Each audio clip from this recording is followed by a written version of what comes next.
Pod. Rugby pod. Hello, and welcome back to the Rugby Pod, where this week we'll be reliving the Lions' opening match in a warm, muggy, hot Dublin on Friday night. And it wasn't the only match of the weekend, was it, Andrew? No, it wasn't, James. There was the Super Rugby final, there was top 14 semi-finals, and also a game at Allianz where it was called the Mini Crunch. Basically, Mini Le Crunch, because it was France A beating England A at Allianz. So we'll chat about that as well, Jim. Yes, sir. And we also will be having our pundit of the year, the great Bernard Chapman, is joining us later, who was actually at the Aviva on Friday. So he'll be able to give us some energy insight as well as all the analytical insight. So, Goode, let's not mess around and get straight into the opening match of the 2025 British and Irish Lions Tour. And I'm pumped for it. Yes, Jim. So settle back, enjoy, and make sure you've subscribed on Spotify. This episode is presented by Sky Sports on Now. So, the British and Irish Lions are on tour, James. They certainly are, Andrew. And if the millions of Rugby Pod listeners want to watch the action, then Sky Sports is the only place to do it. All 3 test matches and every single minute of the 6 warm-up games, live from the 20th of June to the 2nd of August. And by streaming Sky Sports with Now, they can add or remove memberships whenever they like. Oh, lovely stuff. 18 plus, UK only. Minimum speed 2.5 megabytes per second. Live scheduling may be subject to change and full terms apply. What do you reckon then, boys? Lions 24, Argentina. Let's just get straight into it. 24-28. Who you blaming?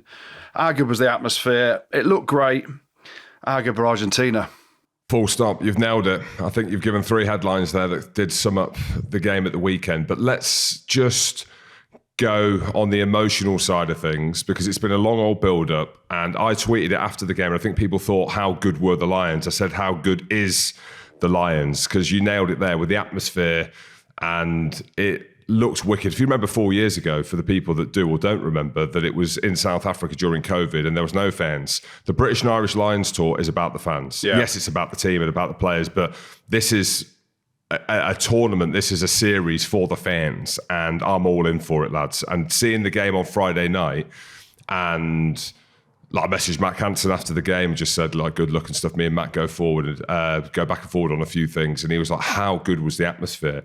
But that isn't what I picked up from the game. I didn't watch the game and be like, the atmosphere looks incredible. But the whole setup, the whole kind of buzz looked incredible. And we can get into the game and the Lions' performance not marrying up and living up to what we hoped and thought that it might have done. But just the Lions in general, a lot of people are going to be heading down to Australia now as they're listening to this, maybe. And if they're not, they're going to be following it from home or wherever you are in the world. And it's iconic, and it's really cool that we're going to be covering it over the next few weeks, Andrew. Genuine excitement for it, right? Because as everyone knows, Lions is once every 4 years. The last Lions tour was during COVID. We were on the 2017 Lions tour, weren't we, Jim, down in New Zealand? So the last real Lions tour. And this was the start. And seeing the scenes from Dublin, it looked absolutely wicked. And, a huge part of me wished we were there, but also, watching it on TV as well, it's pretty exciting. I think we saw New Testament Faz, didn't we, in the build-up? He was joking around, he was quite relaxed. But after that game, do you think we're going to see an Old Testament version of Andy Farrell, with a few harsh truths maybe in camp? Well, there is a tribalism when it comes to Andy Farrell, isn't there? He's an old-school northerner. We've gone round the houses on how much we respect him. And we did see a newer version of Andy Farrell. But I don't think it is a new version of Andy Farrell. I think that's always been him. I think what we're starting to see is the access and the content. And we're there for it, right? We're part of it. We're part of that journey, and we've been championing it. Well, I have for the last 10 years. But I think we need to be careful, or they need to be careful, right? Because there was all the glitz and the glamour. There was all the hysteria. There was all the crack in the lead up to the tour, and we saw behind the scenes and the way that the players reacted and the banter, and which is great, and I love that. But they were humbled on Friday night. Andy knows that. Okay, and the way that he goes about his business is it's all about the rugby. I had an interesting interview with Owen Farrell last week as well, and trying to get to the bottom of his lack of desire to do media. and he said it's all about the team, and he finds it embarrassing, everything that lives around it. And my argument is like, you want to build the narrative, you want to bring in new fans, etc., etc.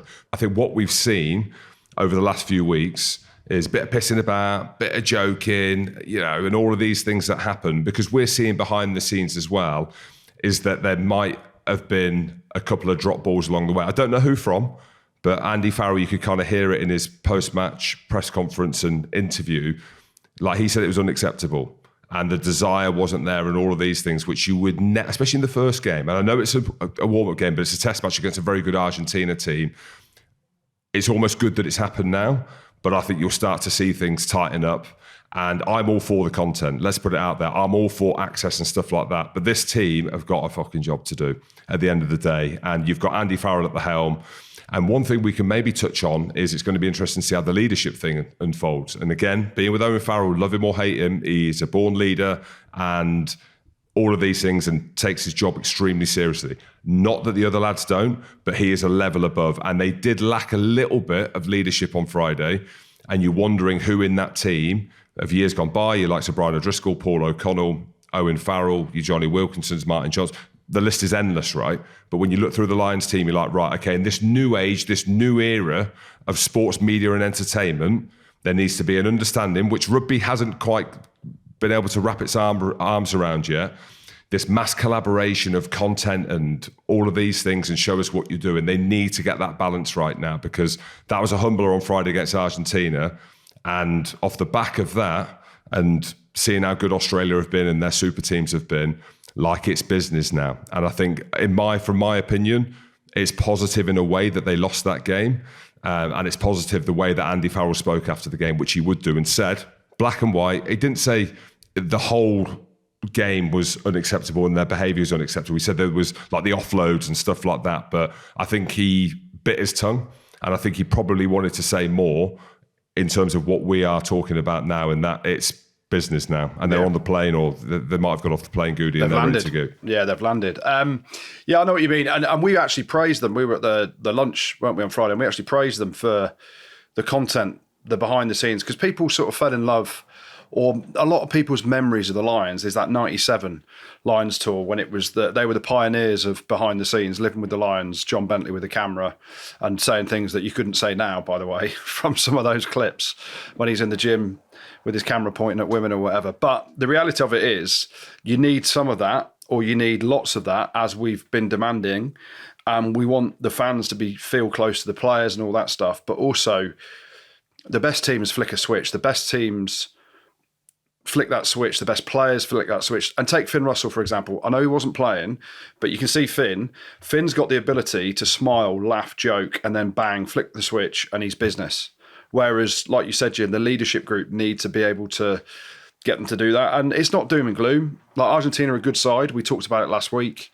They're this Argentina team, the first team to beat South Africa, Australia and New Zealand in one season ever in Argentinian rugby, right? So they were going to be good. Yes, they were missing a few. And ultimately, I actually think the stock of some of the players watching in the stands rose more than most of the lads on the pitch. And there were some all right performances. There weren't many that you'd say put their hand up and said, pick me for a test match tomorrow. But maybe that's just a function of, the first game, you're playing against a damn good Argentina team.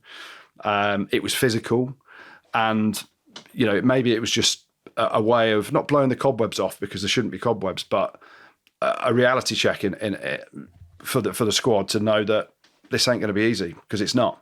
And there'll be tough games. You expect them to win all the games now up to the test series, because they're international players playing against Super Rugby teams. But it will certainly sharpen Faz's mind. And I actually really rated what he said after the game, that it was unacceptable. Because you see some coaches gloss over it and say, we'll get better next week and things to work on. He's just come out, and you don't mess with Faz. When Faz speaks, you listen.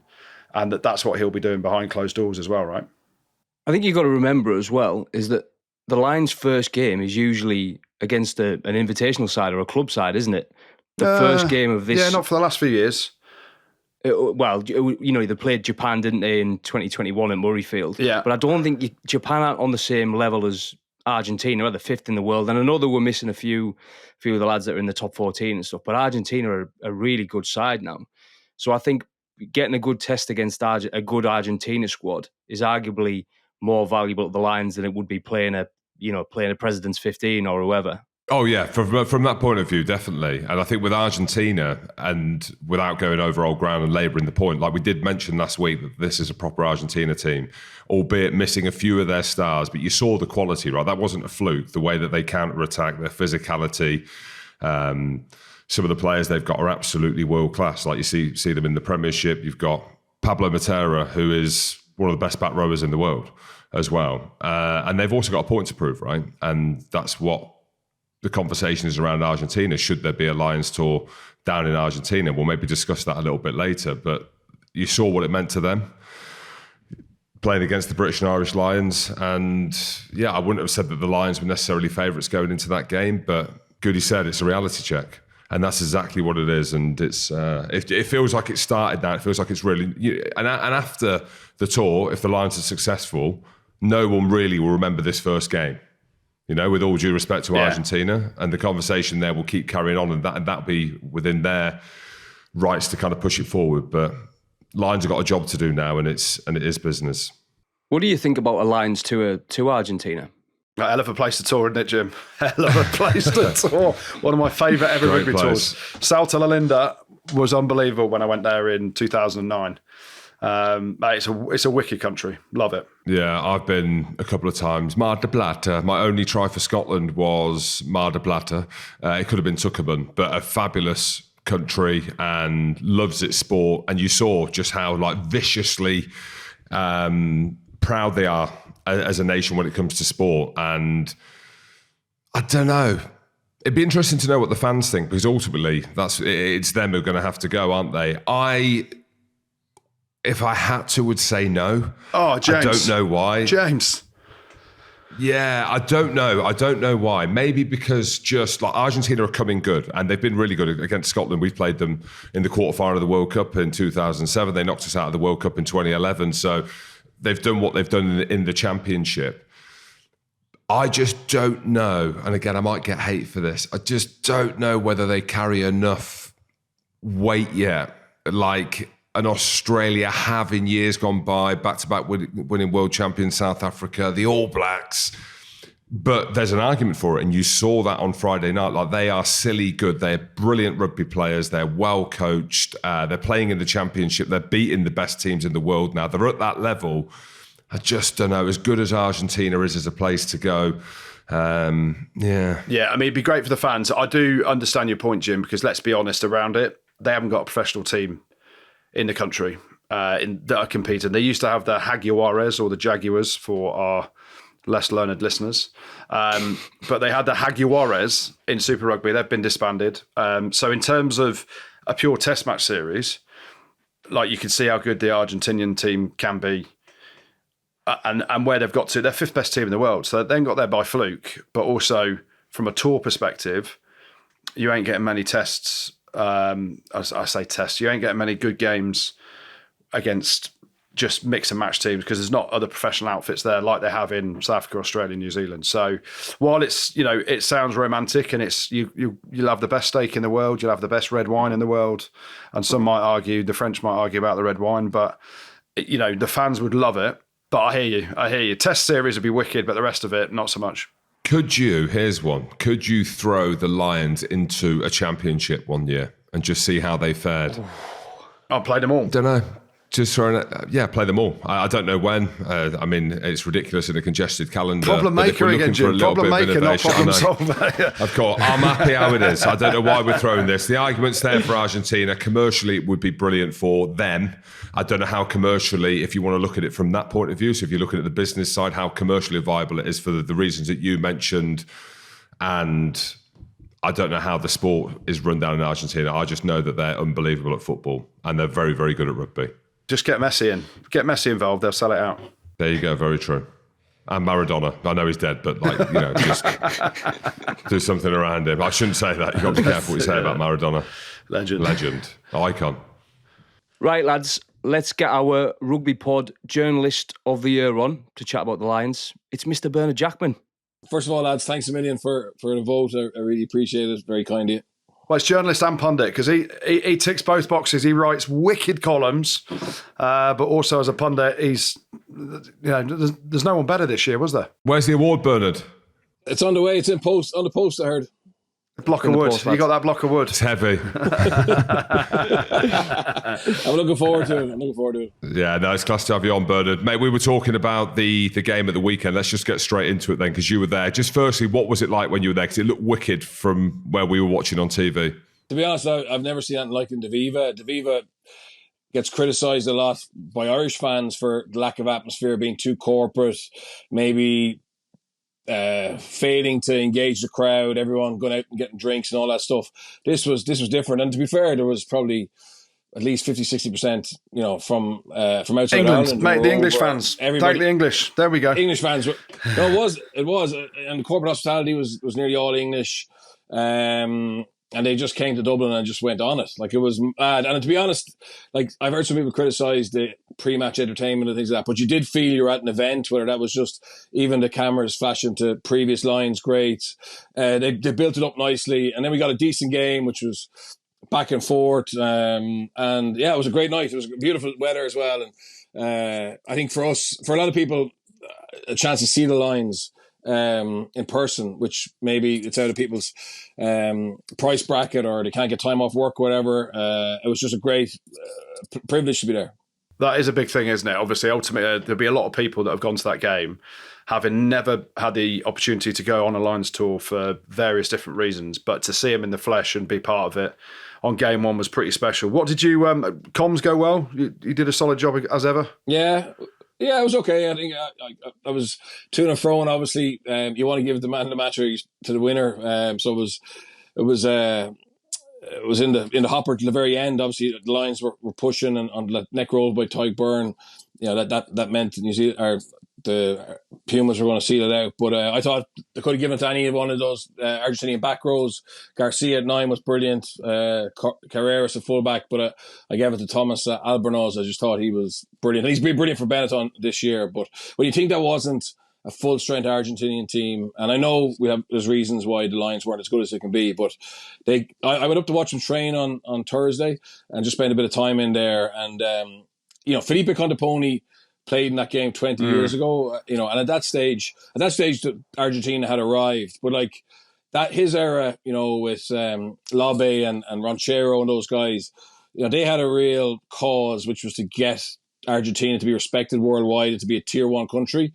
And I think now they've done that, absolutely done that, 5th in the world. And, England are going touring there next week. Like, to give you an example, Brian O'Driscoll's dad played against Argentina, but because the RFU didn't feel Argentina back then were merited even a cap, and he only got the cap I think a year and a half ago, and everyone who played in that game who hadn't been capped got their first cap. So now Argentina can play against the British and Irish Lions, fill out a stadium and beat them without their full strength side. And just I spoke about the cause that Felipe's team had was to try and get respect and be tier 1. I think this group, their cause is, and it sounds far-fetched, but to try and actually have a Lions tour in Argentina.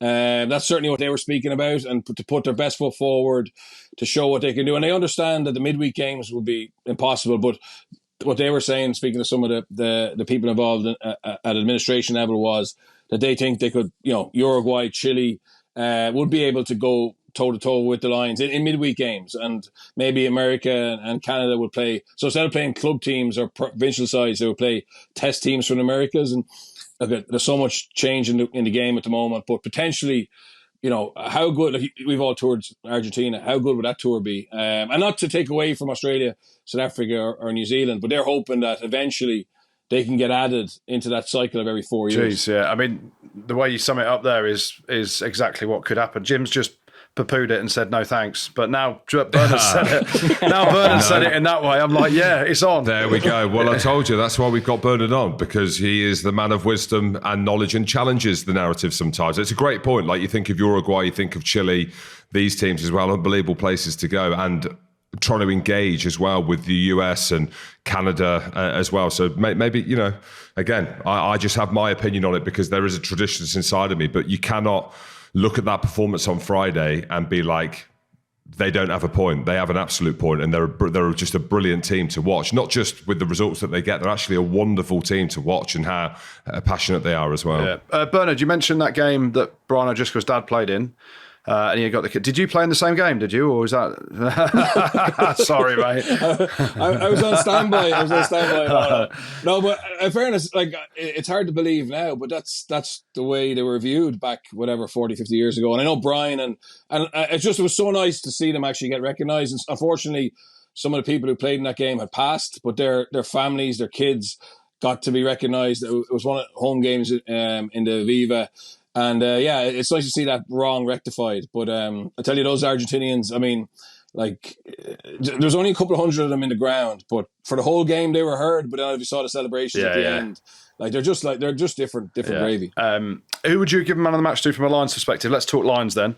Do you know what I was? You know the way you called down to the producer. I was tempted to give it to Ellis Genge. Good shout. And I know he went off, but he was so good. I think Farrell, we'll talk about what Farrell was frustrated with, but he certainly would have been frustrated with the replacement front row because they were actually up against, a much inferior replacement front row for Argentina, and they couldn't get real dominance. The scrum, the referee didn't believe that they had dominance, and he was making a play away from the scrum. And I think that was a big factor. Everyone's going to talk about the lineouts lost, and I agree that they were costly. But I think if the last 20 minutes, if the Lions had that same dominance that they had with Genge, Beelum and Cowan-Dickey, they probably would have won the game, and they'd be disappointed with that.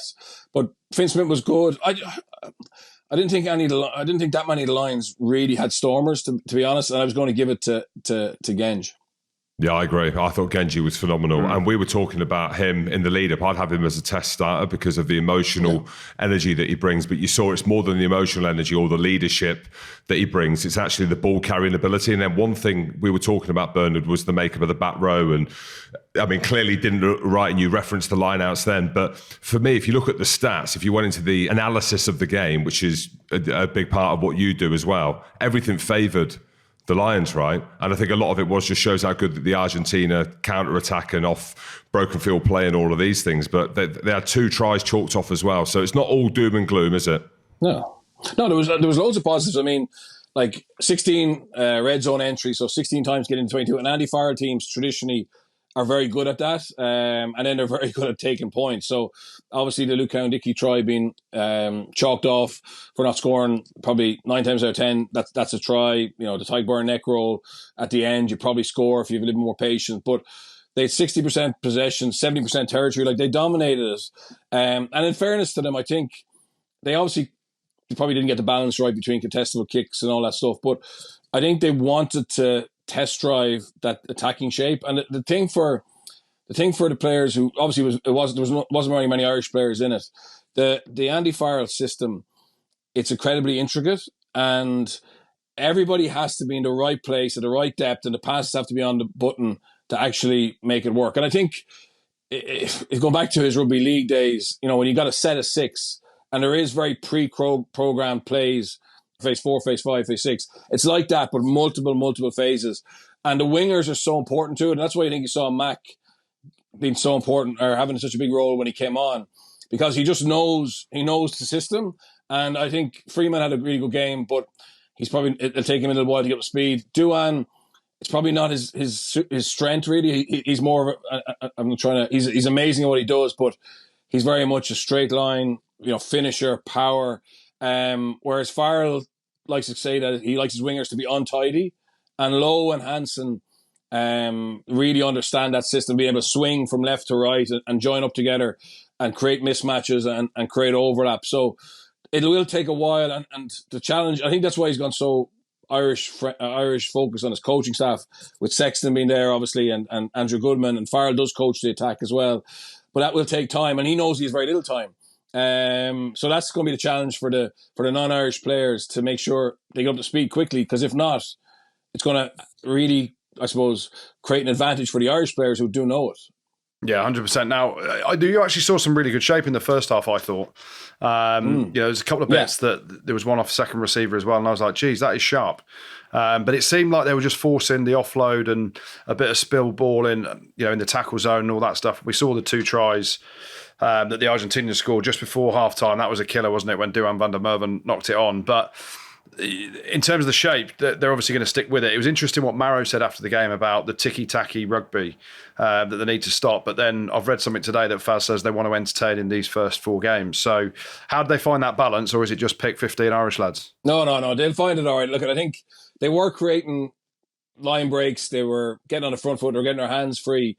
And they just, they passed to the Argentinians in traffic 3 or 4 times. Obviously, they knocked the ball a few times on when they were on the front foot. And it's just that understanding of patience. I think Farrell will set his team up to play. The only worry I have, lads, is and this is going back to this totally different team, but Ireland against New Zealand, World Cup quarter final, and how New Zealand defended against Ireland, right? And effectively they stood off Ireland and actually let Ireland get to wit and then smashed them off an edge, right? So, and don't forget, Joe Schmidt coach was very much part of. He wasn't the defence coach, but he was very much part of New Zealand, right? So, and if you remember at the very end, what the All Blacks said after the game, and I remember they said Ireland's paint by numbers attack or Ireland's copy and paste attack. It was one of those that they referenced, right? So that is the challenge for Andy Farrell is that you have all the shapes that you'll have, and they will open up opportunities,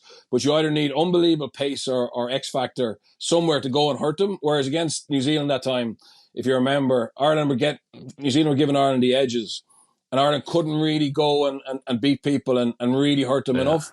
So that's where the non-Irish players I think are going to come in, and the Tupolatu's, the Finn Russell. Because look back to the last try, the winning try for Argentina. It's effectively a bit of chaos.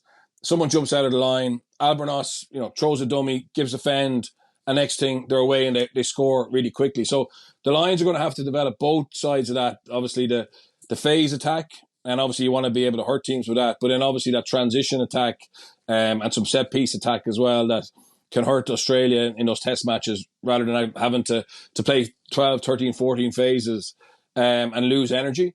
Yeah, this is gold, Bernard. This is why he's won the award, Jim. Obviously. This is why he's won the award, of course, Jim. This is why you've won the award. You wanted to give it to Sam Warburton. Hold on, Jim wanted to give it to Sam Warburton. I called Bernard. I know, yeah. I heard there you go. You're welcome, well, I think we gave it to Bernard 3 years on the spin, but I'm happy to do 4. Okay, I'm a glorious supporter. Bernard, so we were talking about combinations. We don't really need to go too much into it now because it was the first game. I didn't think the Sione Tuipulotu Bundyaki thing worked. Didn't think it kind of would work, and there's conversations that we're having internally as mates or whatever, and we're talking about like who the centres would be. I think Sione Tuipulotu and Hugh Jones, for the reason that you mentioned about the out-and-out gas to give them something different. I wanted to ask you the question though, who do you think like the 2 or 3 like key players if the Lions are going to win? So I know it's one game gone, but like who can the Lions not live without? I think Finn Russell is definitely one now, and Dan Sheehan. Yeah, I would say Genge. I don't think Andrew Porter's been as good the last 18 months. Like if he was starting a test match, you'd have no worries whatsoever. But that carry that Genge has is way more dynamic, and that's going to be so important because I spoke about those shapes, but like if you could punch off 9, right? If you could punch off 9 and be able to run over people there. Well, then it's game on. Yeah, because it mitigates that defence, like you just said, that the All Blacks had against Ireland. Yeah. You got to condense them and having him, Sheen, and a Will Stewart or Tyke Furlong. Even though Finlay Bealham had a really good game, if Tyke Furlong can get back to his best over the next 3 or 4 weeks, the battle between him and Will Stewart is fascinating. I think Conan, to me, it has to be massively important because I don't think the back row had the balance the other night, and I don't think I expected to have the balance either. I think he's the only real out and out number 8, and that's not against Ben Earl, but I think he'll be the number 8. He's been in brilliant form. He's carried Leinster over the last few weeks when Doris was out and really got him in a good place. So he's massive. Finn Russell, massive. I think Tuipulotu will be in that centre partnership. It's just who partners him. And then for me, fullback is going to be incredibly interesting and important because I don't think, obviously Blair Kinghorn played, which is great to see him back at the weekend, but he's going to be late. and then Hugo Keane has a calf strain. So I would say Kinghorn could be the real key man in terms of just that pace into the line and that counter-attacking threat. And that's, I think Hugo Keane is probably a more safer defensive option, safer in terms of the backfield, safer with a high ball. But if Farrell is going to play and play with flair, I think if you have Blair Kinghorn in a back three, you're even more dangerous. Look at Bernard Jackman loving the Scots. The Irish love the Scots. No, he loves the Scots. There'll be lots of Irish. There'll be lots of Irish. Tyke Byrne will be in there. I want to ask you about Tyke Byrne because I know he's a wicked player, right? 6, second row, 6, wherever you play him. And you mentioned the balance of the back row wasn't great. The line out was poor. Is there an argument, you've coached at the top, is there an argument to play him at 6 and put Chesham in there potentially or someone else in with Marrow? Because the line out's a big worry, right? When it malfunctions that badly, and it is that, and you two, played international rugby as a hooker and Jim as a second row, I'm a back. So is it the thrower? Is it the whole connection? Is it poor calling? Yeah. Is it lack of options? I'd actually, there was options. I think to be honest, they were actually in space for 3 or 4 of them. It was one really good contest by Argentina, but I think that was the Lions trying to play a little bit safer. I haven't had a few overthrows. I actually would be more in favour of Tig in the second row and Chesham maybe at 6. I don't know if Tig he's obviously a top end 6 and has been over the course of his career, but I think now over the last year and a half when I've watched him play at 6 and second row, he's better at second row at the moment. And Chesham might just have more in his legs and be able to do that role. I do think it's certainly something they're going to look at because you do need an extra line-out option in there. And I think both of them will be test lines. It's just whether who plays 6 and who plays second row alongside Marrow. Yeah, it's whether or not they go with McCarthy and Marrow. And then if they do, do they go a Byrne? I mean, I don't know what his stats are like around the field in terms of speed and stuff like that. Chesham's old school, like he can get over gain light as well, physical, good at the charge down. And these are things that we're getting into now, isn't it? Because you're starting to look, okay, because of that game, there was a few cracks within the team. I agree with you, Bernard, the balance of the back row. And we've said that, actually. I think we've all said it when we spoke privately or where we spoke on the podcast about it, is that the number 8 is a little bit of a worry. I think the problem is, Jim, it's not a problem. But if you play Joe there, you've got obviously that brute, that carrier alongside Marrow. And then obviously you've no choice but to play, a Chesham or Tig Byrne. I'm fascinated by 7. I know Pollock missed a tackle on Albornoz, but I understand and believe that Farrell sees something in him that really excites him. And even though there's unbelievable competition there with Jack Morgan, with Josh Van der Fleer, with Curry, with Ben Earl, if he's not playing 8, he could be just that out and out tearaway. Even some of his footwork on Friday night off the bench, is it just catches you. It's a little bit different. So the 7 choice is going to be huge, and especially if you go with Joe McCarthy, Chesham or Byrne, Conan at 8, you probably need someone who's going to cover an unbelievable amount of ground. And Pollock moves very well. So you saw that with Pollock. No, you saw that Pollock break as well, and his footwork. And Pollock's getting a bit of shit online. He cheered well as he was coming on. He cheered really well, I thought. Well, you know what? I have to say this. And look, we called Henry Pollock on the tour ages ago. Like we said, he's an outside bet, right? So we are Henry Pollock fans. Yeah, we I are. know his agent well and chat to him as well. But someone needs to put their arm around him and say, it's time to get down to business now, because we love everything around him. But when he comes on and he gets the biggest cheer of the night, right, when he comes up on screen, which is mega in a team like the British and Irish Lions with such world-class talent. But I think for me now, he's got a target on his back. And also that kind of whooping and hollering when he's come on, like, let's go, when he sees the camera on. If I was advising him, I'd say just... and Andy Farrell will now. Wind your we were neck just in. talking about it before Would you say, come on. go on, say it, Jim. Wind your neck in. No, I don't think wind your neck in. I'd say just maybe dull it down a little bit now, and really, because this is a level up, right? And we saw, and there'll be moments within this, and a little bit you get humbled, you get handed off, and then you start to take criticism. We saw in the final as well. He's 20 years old. He's a kid. Right, and he's doing his thing, and like Bernard said there, there's a good chance he starts in the back row. We know that Andy Farrell likes him, but I just think someone needs to maybe say, look, just... I agree with you, Jim. I think you won't get anyone better than Farrell to do that without clamping him or Like, look at Mac Hansen. Yeah. So Mac has got a perfect mix of being completely rogue, being completely himself. But yes, like when he's in Ireland camp, there's never any issue, or very rarely anyway. We don't hear about it. Whoever gets dealt with. But genuinely, he Farrell lets him be himself, and that brings the best out of him on the field.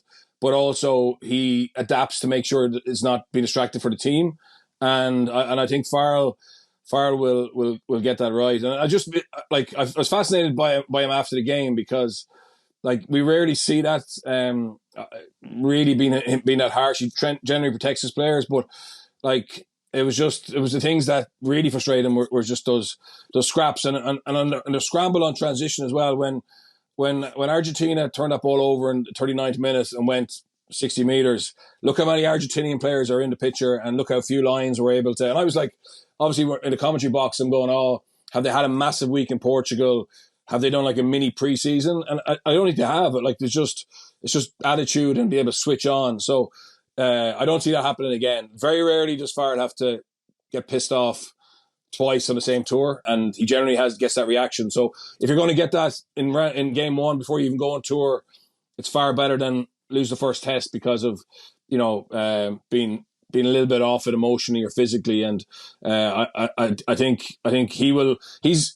The Lions have given him so much in terms of preparation, like going to Portugal for the week, obviously the extra test. I think the players are going to be incredibly looked after. So he knows now the pressure's on to deliver and make sure they put good performances. Basically, what you're saying is the Western Force are going to get absolutely annihilated next Saturday. Yeah, I think so. And that's but it's much better to have had that shock and understand if you come up against a team who won't give in easily. Like you're going to have to grind out results, which they will have to later on, I think. But it's now no harm to get a bit of to freewheel a little bit and get a bit of confidence and have some fun scoring some good tries. Yeah, 100%.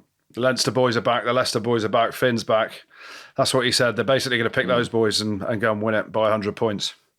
Look, I think that a lot of those guys have to play this week, and it's hard to see the Force living with them if we see a bit of reaction to what we saw Friday night. And look at Argentina are fifth in the world. They're a good side, good side, and they stuck into. They also took loads of chances defensively and like blitzed and got to that second playmaker at the back.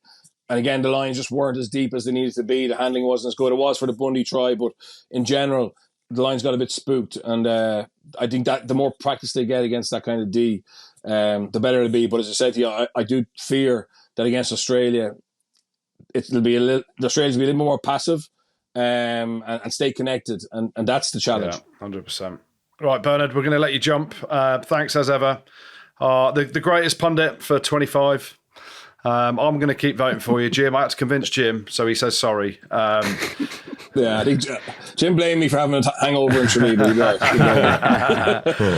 See you, boys. Thanks a million. Top lad. Yeah, he's the best. Bernard, is he on the Botox or not? The serious question. What do you mean? Horse tranquilizer. Yeah, I'm just. He's taking. It was the same thing. He's taking this punditry stuff very seriously. There's a glow to him. There's like he's good, man. He's top dog. There's a stretch in the face that just gleans, just like knowledge and wealth and Botox, basically. He looks great. Yeah, I'll tell you where the wealth comes from. He's farming again, isn't he? So he's hands-on farming with his old man's Farmers business. Farmers ain't got any money, Andrew, apparently. Mate, he's buying cows for about 100 grand the other day, he told me. So he's done well. Goo. Yeah, exactly. Wagyu goo. The bloke's a legend. I love great. him. I love working with him, and it's great to have him on. This episode is brought to you by Sky Sports on Now. The British and Irish Lions are down under for the tour, and I'm pretty excited to see how it's going to unfold, Jim. Oh yeah, me too. I'll be glued to Sky Sports, as it's the only place to watch every thrilling moment. Andrew, who are you most looking forward to seeing? Oh, it's got to be Finn Russell, my favourite fly half, my favourite player, now champion of England as well. Finn Russell's the man. What about you, Jim? I'm interested to see if Henry Pollock, at the age of 20, could make the Test match side. That's it. There we go. And what are your predictions? Predictions 2-1. I reckon Lions first, Australia second in Melbourne in front of 100,000 people. and it's a straight shootout in the third. However the Lions get on, it's going to be very hard to take your eyes off the action. So make sure you catch all 3 tests and all 6 warm-up games live from the 20th of June to the 2nd of August on Sky Sports. And by streaming Sky Sports with Now, you can add and remove membership whenever you like. Nice! Watch every match on Sky Sports, available to stream live with Now. 18 plus, UK only. Minimum speed 2.5 megabytes per second. Live scheduling may be subject to change and full terms apply. Right, lads. So we wouldn't normally do this, but I think, as you mentioned earlier, Goode, some of these Lions tourists are only going to get 2 games to kind of show that they should earn a test cap. So I think we should maybe go through the team and give each player a rating. I know it can seem harsh. Oh, here we go. Social clipping coming. This is, but for the listeners, let me just say, this is the worst part of it for me, is the baity stuff. But producer Rob Rogan wants it, so we'll hit you. Goode will be as honest as he is, and I'll be apologetic if I'm harsh on anyone. So let's get that out of the way first. There we go. Right, where we start? We go 1 to 15. Right, let's start then. Genji. I'll give him an 8. Yeah, I was going to give him an 8.5. Whole numbers. We'll just go whole numbers. Should we just go whole numbers? Okay. I would go as far as saying 9. Scrum was unbelievable. Yeah. And for me, he was the standout player for the Lions. Yeah. 9. Okay. Made a very strong case for a test starter, wasn't he? Yeah. I'm with you, but I'm going 8. Luke Cowan-Dickey. Ooh, 5. Oh, I was going to say 6.5. 6. Okay. It's maybe a bit harsh. Line-outs were, whether it was the jumper, the thrower, the system, the lifters, whatever it was, and he dropped it over the line. Finley Bealham. I gave Genji a 9, did I? See, I'm drawn to 7.5. Ooh, I thought he was a bit better than that. I thought he was very good. So I'm going to round it to 8. Yeah. He weren't as good as Genji. I'm going to go an 8. Yeah, so on that note... Goody's going to go 7. I was going to give him an 8 until you said he wasn't as good as Genji. But he's my mate, so I'm giving him an 8 as well. Finley Bealham gets an 8. Maro. I'm going to go 5. Thought he was very quiet. Didn't see a lot of him ball in hand. Didn't see a lot of his nosing that he normally gets up to. Some said he was anonymous, not me. Some people have said he was anonymous. I'm going to go 5. I'm going to go 6. I would have given him 6.5, but I'm going to 6. I'm just... See where we're going with it. There's a 1 rating between us in our thought process. Well, I'm honest. You're trying to worry about what people think of you. No, 6, mate. So 6 is still not great. Tadhg Beirne. Oh, bit of a mixed bag, Tadhg Beirne, wasn't he? Scored a nice try, but I'd say 6.5. So I'm going to go 7. Okay, I would have gone 7. But the neck roll at the end reduces it down to a 6 because neck roll, we probably score, we win the game. And I know it was a bit harsh, but he rolls as well. Yeah, 6. Sorry, Tadhg. In the back row, you got Tom Curry. Yeah. Go on, Jim. 6 at a push. Oh, Yeah. At a push as well. There was a few drop balls. There was a few mistakes. Yeah, I'm going to be harsh. I'm going to go 5. Yeah, I knew you would, so I kind of said that. Yeah. Rob, do you disagree? I didn't think he was... I thought he was maybe 1 better than that. What, a 7? Yeah, I thought so. He flew out the line on the kick, trying to get the charge down. I know it was Henry Pollock's missed tackle as well, but a few knock-ons. Yeah, maybe 5. 5. Andrew, you are. See you next Tuesday. Jack Morgan. Quiet. Yeah. 5. Feel harsh. Didn't see a lot of him. Yeah, I didn't. The back row, I don't think anyone was. Well, that's what I mean. And the thing is with Tom, because Tom was in positions to make big moments happen, and where he's been unbelievable in carrying or being influential on collision, he wasn't. I just didn't see Jack Morgan at all. So I'll give him an 8. What are you giving him? I can't. No, I'll give him a 6. Benno? Quiet again. There's a few big moments. I'm trying to think because we're trying to dig into each and every player, aren't we? And we're doing it on the back of a fag packet, similar to what a lot of these journos do. So this carries weight. Is this me or you, Andrew? I think it's me. I'm going to stick with the 5. I'll just go one better. The back row can have 5 each, 5, 5 and 5, because I just thought we got the balance wasn't right. There wasn't much going on there. They seemed all quiet, got outplayed. So 5s, yeah. 5. I think sometimes I'd have been happy with the 5 at international rugby sometimes. Yeah, so would I. But this is the Lions, and I mean, if you would, I'd give him a 5.5, but we'll round it down to 5 for what Goode said. Alex Mitchell. Don't know. It's hard. This, as you can see, it's uncomfortable doing this. 6. Yeah, it wasn't his best game. Some box kicks were too long. I'm going to stick. I'll match you there, Jim. I'll say 6. I think the problem was Thomas Williams looked really good when he came on. I think he really injected something. So whether that has leapfrogged him.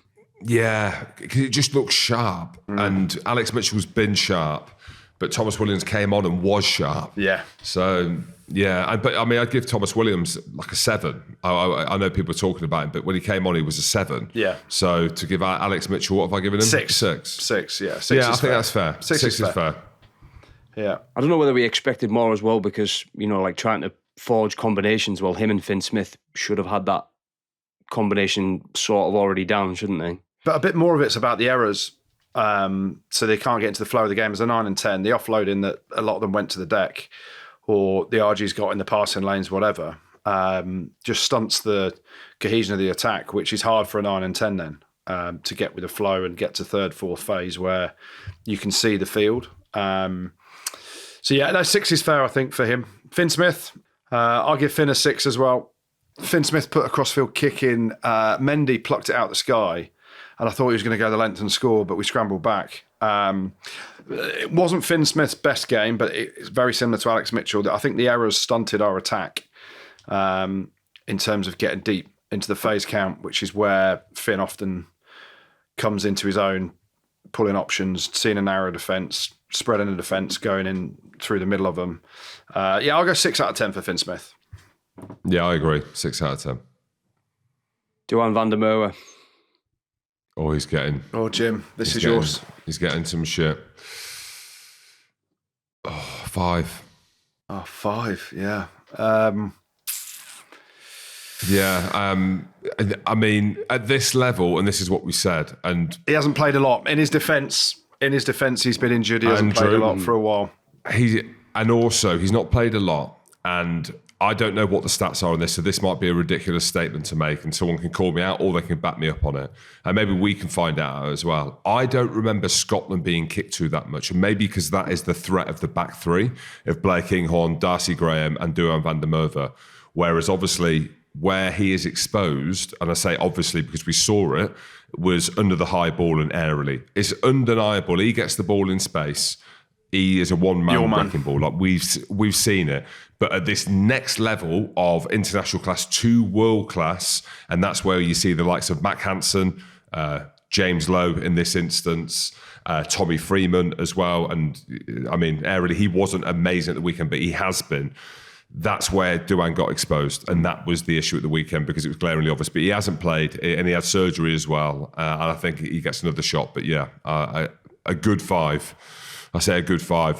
That's a good number for him from the weekend. I think Jim's been kind. I'm going to have to go 4 out of 10. I feel harsh. The knock-on or the lost ball in contact that led to the try, defensively, few errors. Feel harsh doing it, but it's a 4 out of 10. You could say as well that being partnered with a fullback like Marcus Smith, who isn't he's not a bomb diffuse like a Keenan or a Kinghorn, is he? And everyone, like even Bernard Jackman said, didn't he, that he's not known for being that aerial presence. Yeah, I actually feel for Marcus Don't Smith. Don't blame Marcus for Duhan's errors, but I hear you. Yeah, I do feel harsh for Marcus though. I just... It's like they're opening him up. In this modern game now, you're opening up. He's played 10, I know he's played 15, but he's a 10. Yeah. And you're banging him at 15, you're trying to fit him in. That's I just don't think at this level. That's a consequence of the injuries, right? Yes. And who's of available. Course, the only argument you could make is he could have started Elliot Daly at fullback, who started there for England in the Six Nations, but there's no one else. So there you go. So then it not beggars the question, but then it builds the conversation. If Hugo is struggling, Do you need an out-and-out 15? Because if Argentina expose the aerial deficiencies potentially in the Lions, I know if they've got the full team, it would be very, very different. But does then that show that Marcus, at the highest level, if he has to play a test match at 15, because that's what you have to consider, right? Can these players, if called upon, start for the British and Irish Lions in a test match? Is Marcus Smith a test match 15?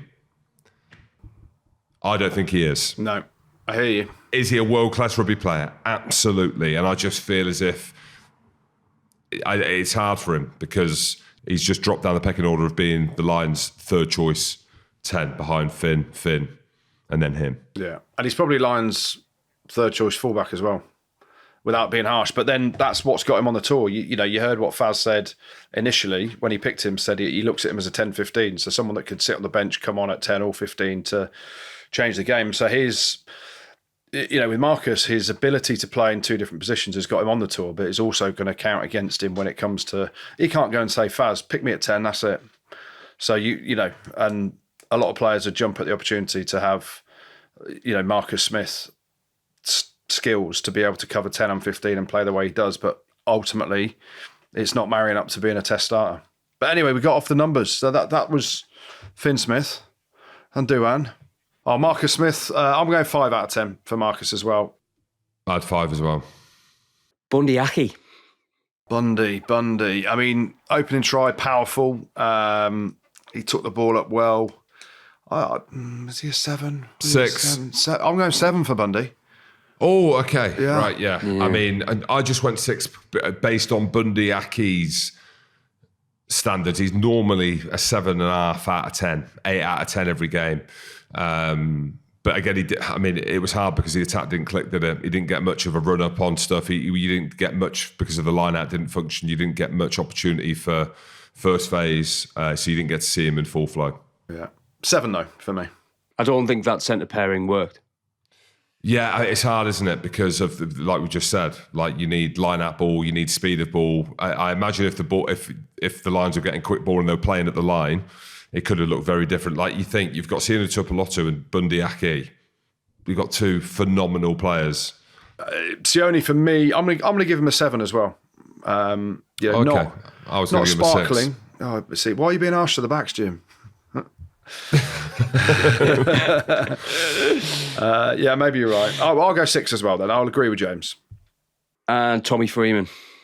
Some good bits. A hard one to break. Yeah, some good bits, some great bits, some Carried really at good times. bits. High ball was an issue, which we haven't seen those issues from him, have we?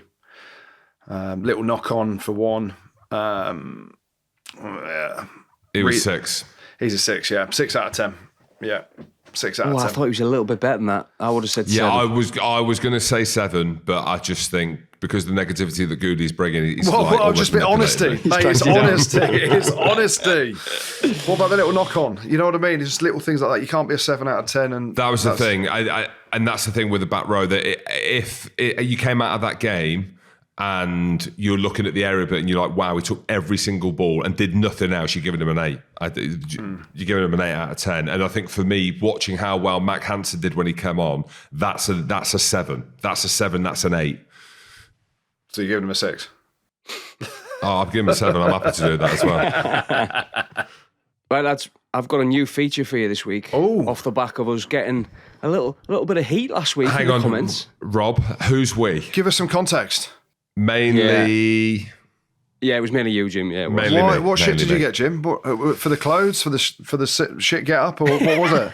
Well, Because a bit of everything. I've had bit of messages shit, left, right and centre about your get up. Yeah. Let's just clear that up. So we did a dinner/lunch/curry in 45-degree heat in the middle of Birmingham.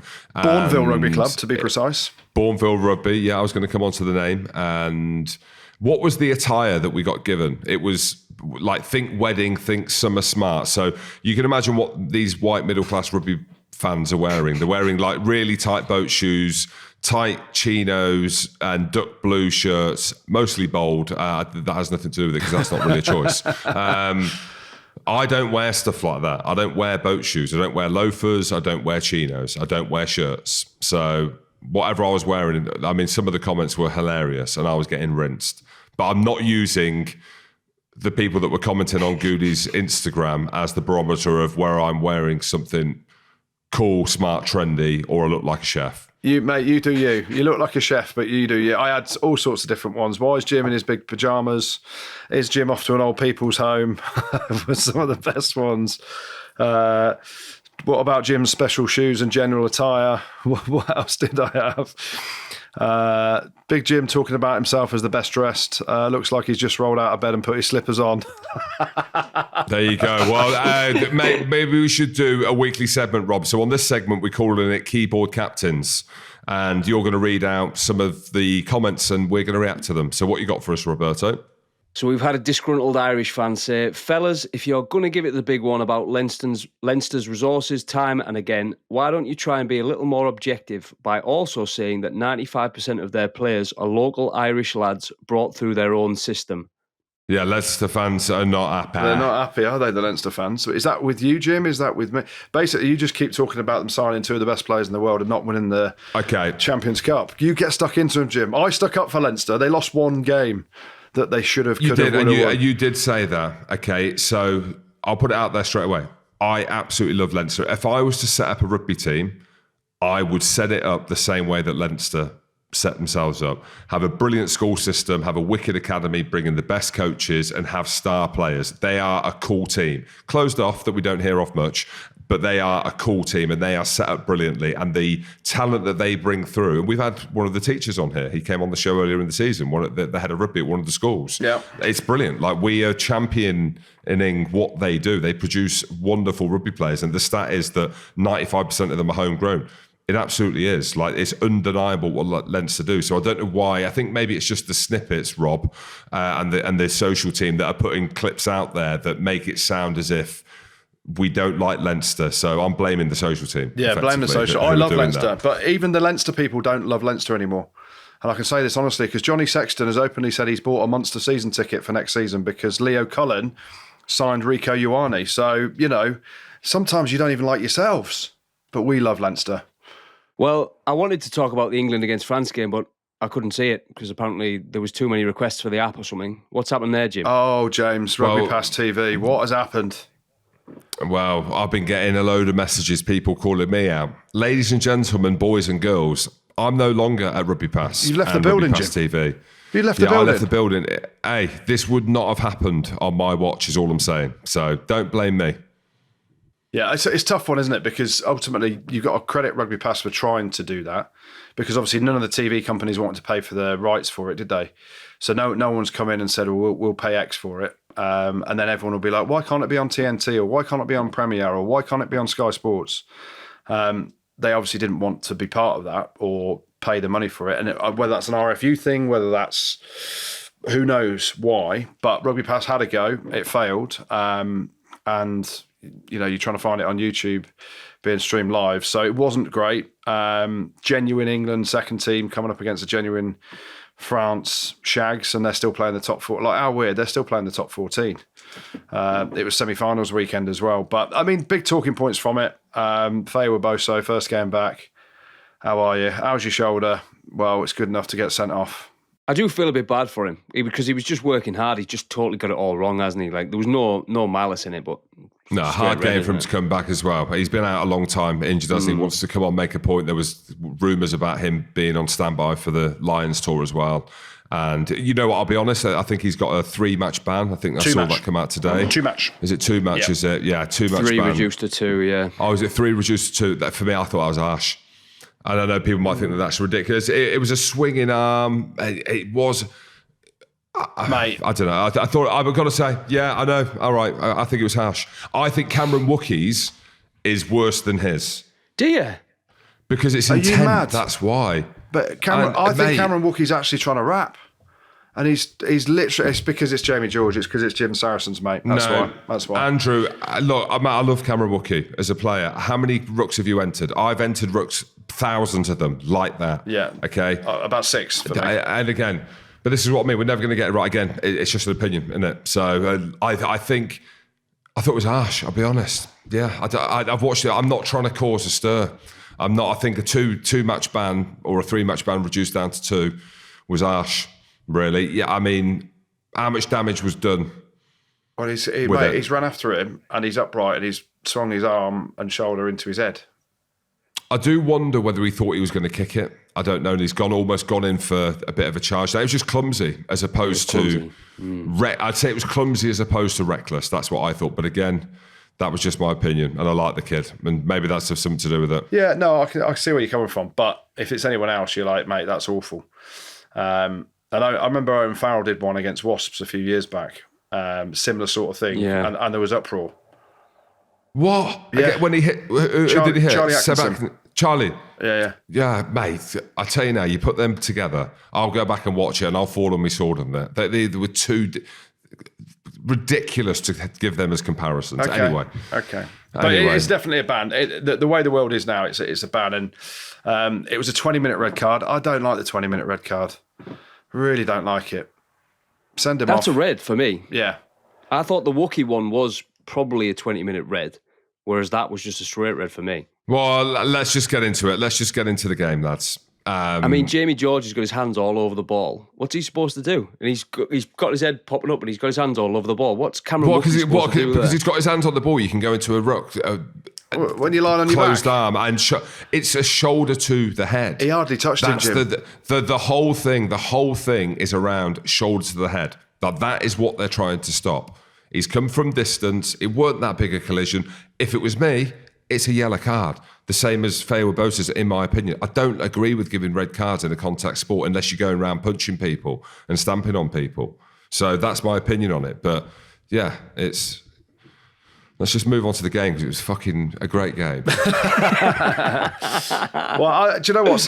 There were some decent performances. Joe Hayes played well, I thought. Tom Willis, you talk about number 8s for the British and Irish Lions. Tom Willis, I thought was outstanding. What's that lad called that has just got man of the match in the semi-final and a final? And Bath still haven't paid the fee for it. Oh, yeah, Guy Pepper. Bath, have you paid the fee yet to Newcastle?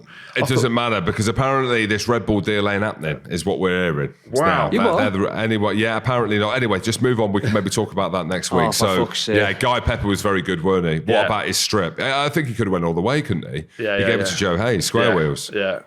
I thought Guy Pepper was great. Ultimately, England were 12-0 down. They fight back and they're 24-12 up at the break. Look like they're going to win the game. France score sort of 2 late tries. George Ford, 2 out of 5 kicks at goal. Yeah, weren't great, George, was he? From that point of view, I don't want to be harsh, like a few kind of kicks that went too long. I don't know how you say it. He looked good, but the stuff didn't come off. There was a couple of really good kicks into the corner that could have been a 50-22 that kind of bounced out into the dead ball. Do you know what I mean? It just didn't really go his way, the game. But I still rate George Ford highly. Yeah, mate, chuff for Sam Atkinson. He's played really well for Gloucester this year, hasn't he? Equally, Joe Carpenter at fullback, I thought he did pretty well. Ultimately now you look at it, and it was a second England team effectively against the second team from France. But the big noise is they're going to Argentina, 2 tests against Argentina, and then 1 against USA. And how good were Argentina, as we said earlier, on Friday night. So, tough place to go on tour. It was a good kind of, even Borthers has come out and said, lads, giving penalties away, lose test matches, which I thought was harsh. But, fair play. Borthers saying stuff. But, yeah, some lads play well. Pepper, Atkinson, Carpenter and Joe Hayes were my standout players. Right, lads, should we finish things off with the good, the bad, the ugly? Yes. Let's do it. Let's start off with the Brought to you Goode. by Morland Brawl. Is it? Had a few orders in last week, so I've got to be sharper. Producer Fred told me with this. So the good, the bad and the ugly is brought to you by Morland Brawl this week, guys. Morlandbrawl.com. We've got shower gel, we've got shampoo, dark honey and tobacco. Get it. That's it. Full stop. Let's go. Just buy it. I'm still waiting for my delivery, but there we go. Anyway, the Goode. A few bits of Goode. Let's start off over in France. Toulouse and Bordeaux get shout-outs in the Goode this week. They both won their top 14 semi-finals against Bayonne and Toulon, respectively. And in the second semi-final for Bordeaux, Maxime Lamotte, the hooker, big ginge hooker, scrum cap, scored a hat-trick. So he gets a shout-out. Imagine your surname's Lamotte. Great surname. I don't get it. Well, we call that word something very different over our side of the channel. But anyway, what else was good? France A beating England A at Allianz. That was big for them. The Crusaders back on top of the horse in Super Rugby, winning their 13th title, beating the Chiefs 16-12. So that was pretty good. But the Goode this week can only go to one country, one team, and it has to be the team in blue and white, James. The Argentinians, they beat the Lions in Dublin 28-24. They scored a couple of worldies in that victory by Albanoz and Cordero. Nearly lent to the field efforts. We'll call them 80-metre tries. Albanoz was unbelievable at fly-half. So Argentina, Felipe Contempomi, Albanoz at 10. All of you win the Goode this week. Hero. The bad few bits are bad. We're going to start off with Jake White. Have you seen this news developing, James? Yeah. Well, we heard rumours, didn't we, through the grapevine? Go on, you go. Give some context. Over in South Africa, the Bulls in Pretoria, the players, they ain't happy. Jim Hamilton was trying to get Johan van Graan to go back there last week before he takes the South Africa job.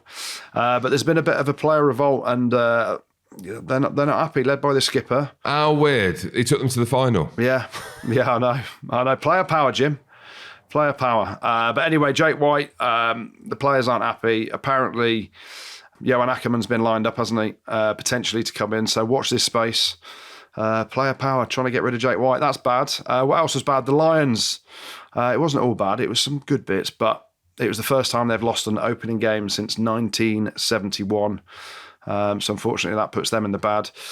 Sticking with losing teams, the Chiefs. They became the first team to lose 3 Super Rugby finals, which wasn't great, but they only lost 16-12. But we'll give them. They've lost 2 games. They shouldn't have even been in the final. That's why they're getting a mention. But the bad this week, unfortunately, goes to Rugby Pass TV for not working for the England A against France A game at Allianz, and it had to go to YouTube for England Rugby. RFU, sort it out. Not on my watch. Not on Jim Hamilton's watch. Lads. Whoever it was, it was a shambles. So that's why they win the bad this week. And then the ugly, Jim's going to hate this. The only bit of ugly I've found, because I'm not having Cameron Wookie's one as ugly, was Emmanuel Faye-Waboso and his clothesline shoulder to the head on Hastoy. Got a red card, got a 2-week ban. That's pretty ugly, Jim. You don't agree? All right. Mate, it's your segment, so it doesn't matter what I think, does it? It does, but not this time. Even though I sponsor it. But that's fine. Shout out to finish, lads.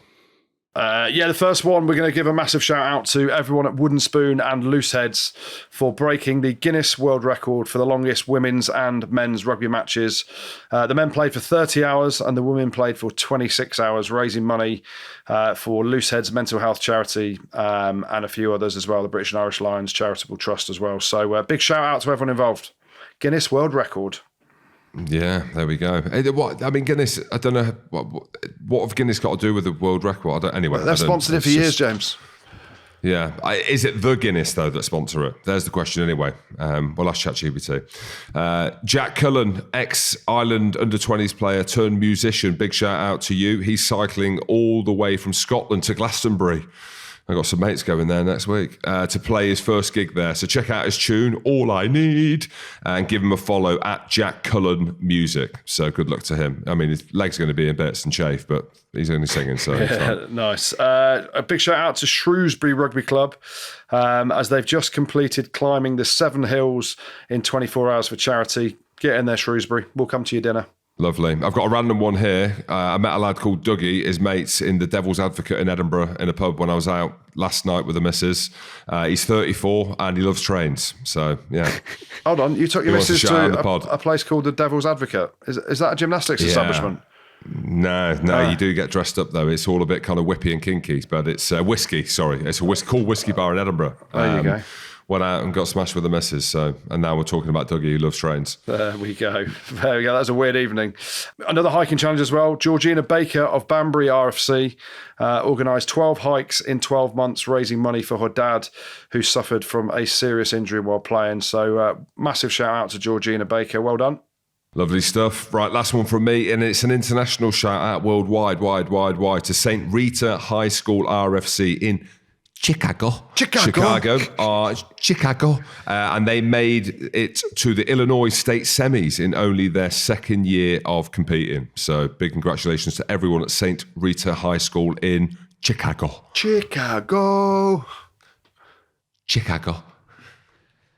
Thanks, boys. Cheers, Rob. Cheers, Jim. Thank you. Good hangover, Jim. Thank you, as always. I'm all right. I'm good. I'm heading to Dublin now to interview Stephen Wilson Jr. tomorrow. So there you go. I'll freshen up for that. Yeah, Stephen Wilson Jr. is your musician. Don't worry. You'll know. If you don't know, you will know. There you go. Good man. Good man. Have a good week, boys. We'll be looking forward to the Lions game next weekend. Hopefully a different result. But for now, thanks to everyone else for listening.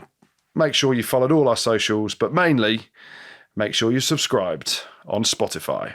Spotify, that's the one. Rugby Spod. Spotify pod.